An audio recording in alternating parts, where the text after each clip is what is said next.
নমস্কার, তোমাদের সকলের প্রিয় পাঠশালায় আরো একটি নতুন ক্লাসে তোমাদের সকলকে জানাই স্বাগত।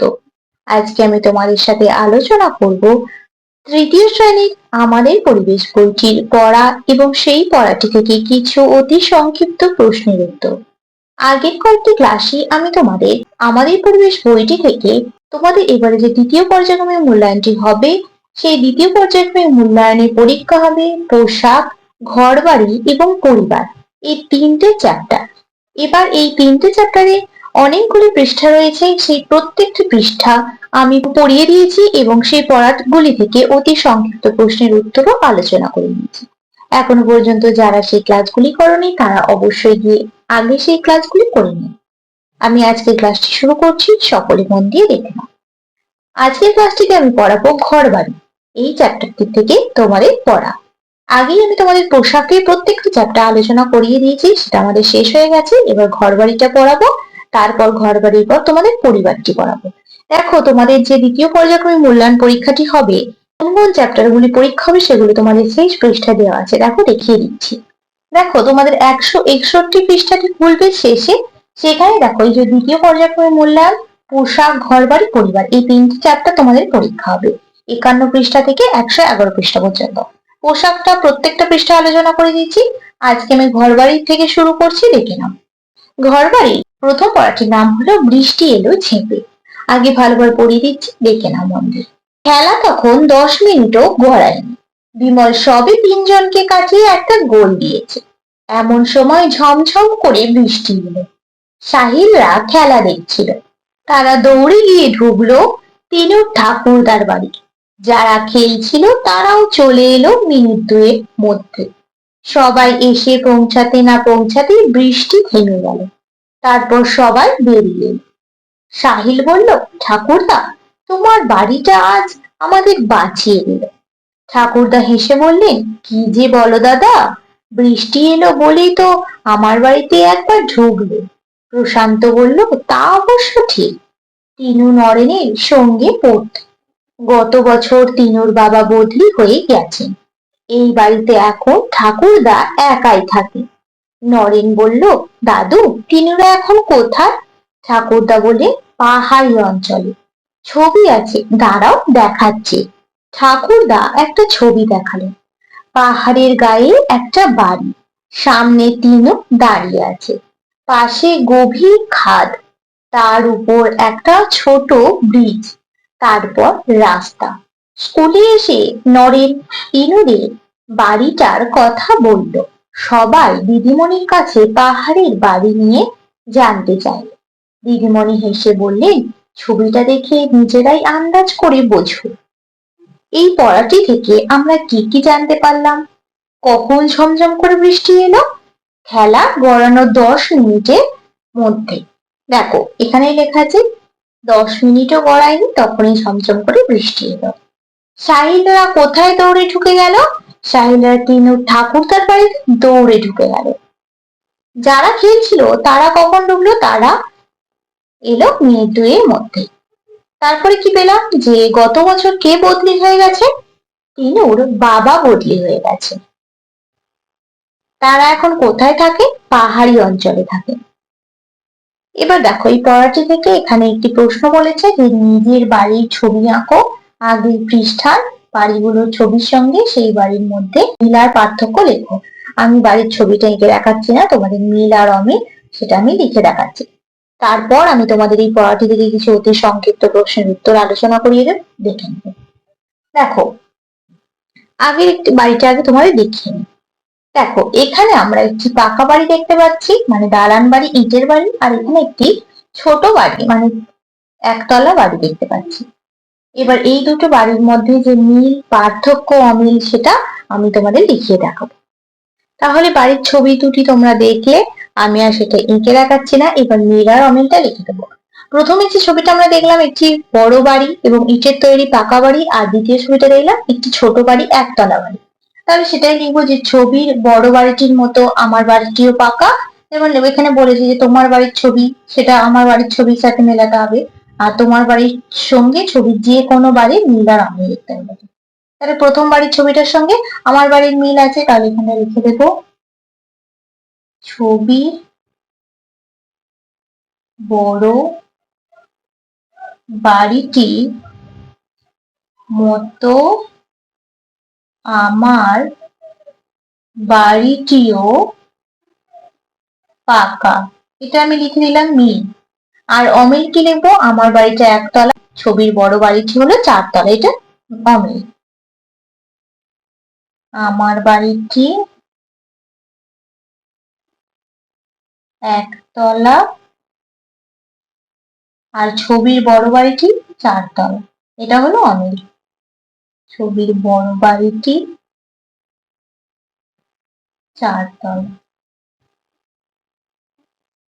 এবার আমি অতি সংক্ষিপ্ত প্রশ্নের উত্তরগুলো আলোচনা করিয়ে দেবো, দেখে নাও। দেখো, পড়ার নামটি লিখে নিয়েছি, বৃষ্টি এলো ঝেঁপে। কখন ঝমঝম করে বৃষ্টি এলো? খেলা করানোর 10 মিনিটের মধ্যে ঝমঝম করে বৃষ্টি এলো। বিমল কজনকে কাটিয়ে গোল দিল? বিমল 3 জনকে কাটিয়ে একটা গোল দিল। সাহিলরা কোথায় দৌড়ে ঢুকলো? সাহিলরা তিনুর ঠাকুরদার বাড়ি দৌড়ে ঢুকলো।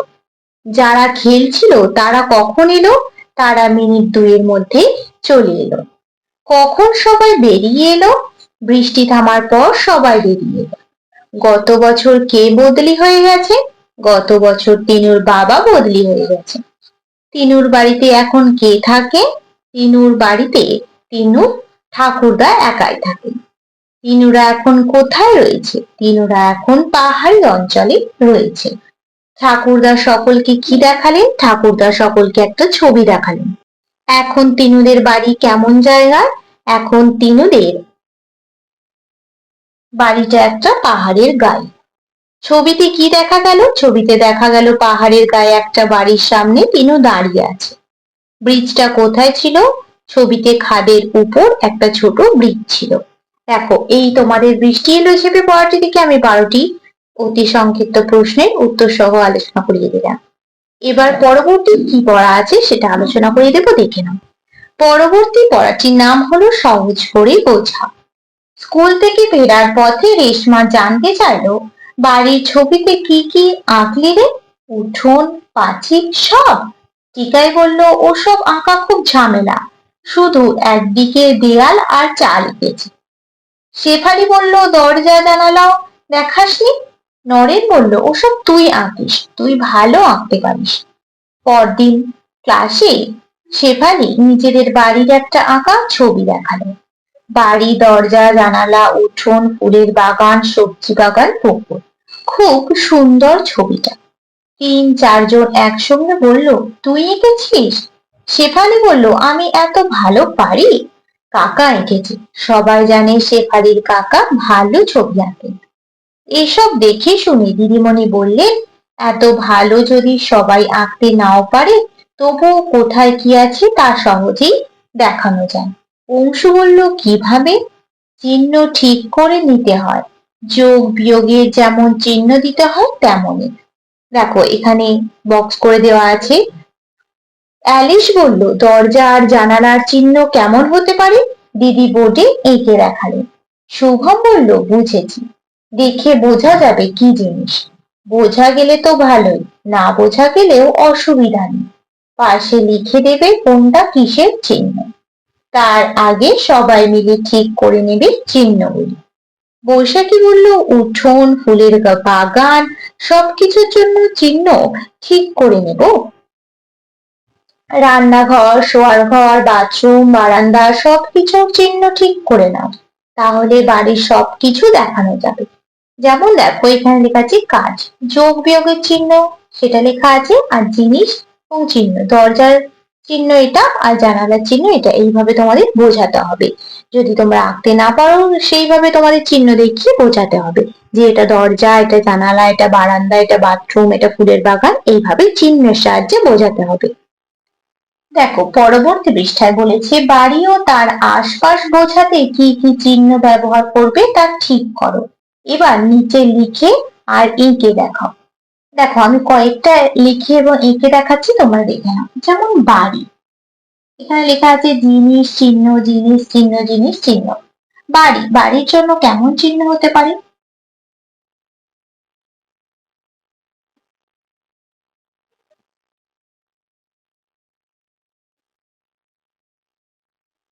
বাড়ির জন্য এরম চিহ্ন হতে পারে।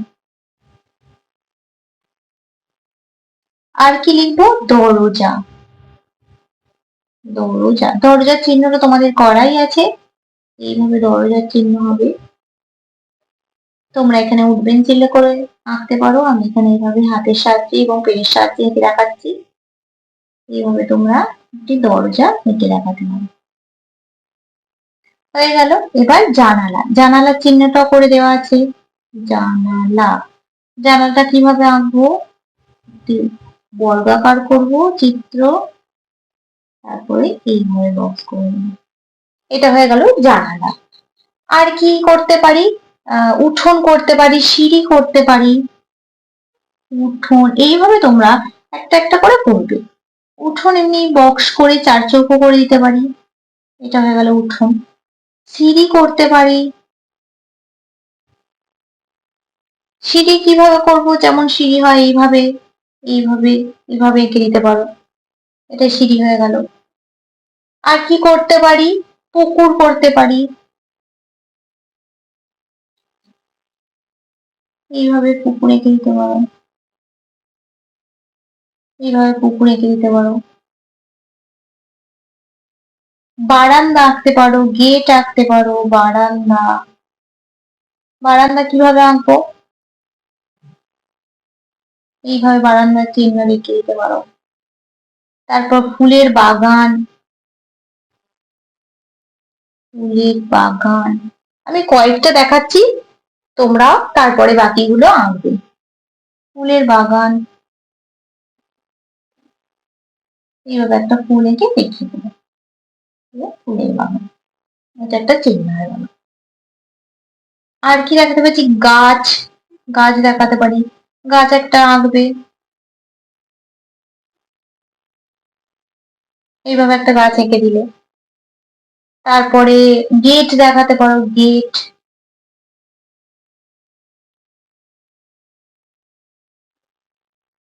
এইভাবে গেট আঁকতে পারো। আর কি করতে পারো? রান্নাঘর, আমি কয়েকটা এঁকে দেখাচ্ছি, তোমরা ভালোভাবে আরো আঁকবে।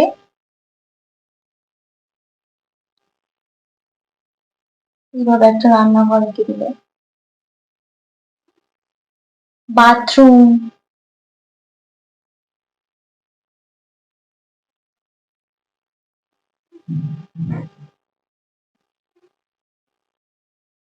এইভাবে এঁকে দিলে। এইভাবে তোমরা আঁকবে এবং চিহ্নগুলো এইভাবে জিনিসের নামগুলো লিখবে, চিহ্নগুলো আঁকবে। আমি এইভাবে লিখে দিলাম। এবার এই পড়াটি থেকে তোমাদের কিছু অতি সংক্ষিপ্ত প্রশ্নের উত্তর আলোচনা করে দিচ্ছি, দেখে নাও। পড়াটির নাম কি ছিল? সহজ করি বোঝা। রেশমা কি জানতে চেয়েছিল?